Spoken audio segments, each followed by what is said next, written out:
भारत, तेजस express और गतिमान express. India नए जमाने की रेलवे तो बना रहा है, पर सवाल ये है कि जब ये ट्रेन 160 से 180 किलोमीटर पर आवर की स्पीड से चल सकती है, तो रियल में ये 110 से 120 किलोमीटर पर आवर तक ही क्यों चलती है? क्या ये एक पॉलिटिकल शो है या इसके पीछे कोई टेक्निकल वजह है? आज की इस वीडियो में हम पूरी सच्चाई जानेंगे, टेक्नोलॉजी से लेकर ट्रैक्स तक और पॉलिसी से लेकर पब्लिक सेफ्टी तक। सबसे पहले एक बेसिक कंसेप्ट समझना होगा, डिजाइन स्पीड और ऑपरेशनल स्पीड, कि ये दोनों अलग अलग चीजें होती हैं। जैसे वंदे भारत की design speed 180 kilometre per hour है, लेकिन ये मोस्टली 110 से 130 किलोमीटर पर आवर की स्पीड पर चलती है। यूरोप में भी कई हाई स्पीड ट्रेन अपने मैक्सिमम स्पीड पर नहीं चलती, क्योंकि ये रूट, ट्रैफिक, सेफ्टी, सिग्नल सब कुछ पर कोऑर्डिनेट होता है।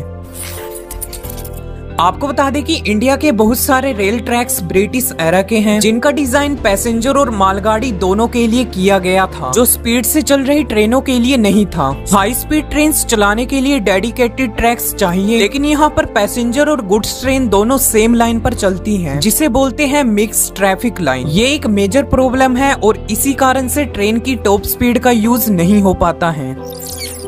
सोचिए, अगर एक ट्रेन 180 की स्पीड पे चल रही है और आगे कोई जानवर आ जाए तो क्या होगा? यही रीजन है कि इंडियन रेलवे मेजर रूट्स पर ट्रैक फेंसिंग लगा रहा है, लेकिन देश में तो हजारों किलोमीटर का ट्रैक्स है, जिसे सिक्योर करने में अभी समय लगेगा, क्योंकि अभी भी कई जगह मैनुअल क्रॉसिंग है, जहां सिग्नल होने के बाद भी लोग ट्रैक्स क्रॉस करते हैं। आपको बता दें कि हाई स्पीड के लिए 100% सिक्योर एनवायरनमेंट जरूरी होता है, वरना एक भी गलती खतरनाक हो सकती है।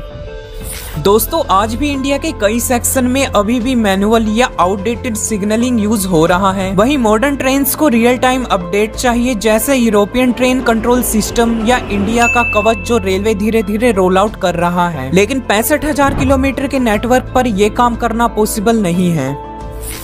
जब ट्रेन तेज चलेगी तो ट्रैक्स पर ज्यादा प्रेशर पड़ेगा, और अगर मेंटेनेंस टाइम पर और परफेक्टली ना हो तो एक्सीडेंट होने का रिस्क बढ़ जाता है। दोस्तों, हाई स्पीड ट्रैक्स पर हर छोटी चीज इम्पोर्टेंट होती है, जैसे रेल की वेल्डिंग, ट्रैक्स का स्ट्रेट होना, बैलेस्ट का सही होना। और रेलवे भी आजकल नई मशीनों और टेक्नोलॉजी यूज कर रहा है, जैसे अल्ट्रासोनिक टेस्टिंग और ट्रैक्स लाइंग मशीन। लेकिन इंडिया का नेटवर्क इतना बड़ा है कि इसलिए ये काम धीरे धीरे हो रहा है। लेकिन अब रेलवे की तस्वीरें बदल रही हैं और रेलवे मिशन रफ्तार के अंडर काफी काम कर रहा है, जिससे फ्यूचर में आपको वो स्पीड जरूर मिलेगी जिसका प्रॉमिस किया गया है। वैसे आपको क्या लगता है कि अगले 5 साल में क्या इंडिया वर्ल्ड क्लास ट्रेन चलाएगा? आप कमेंट में जरूर बताएं।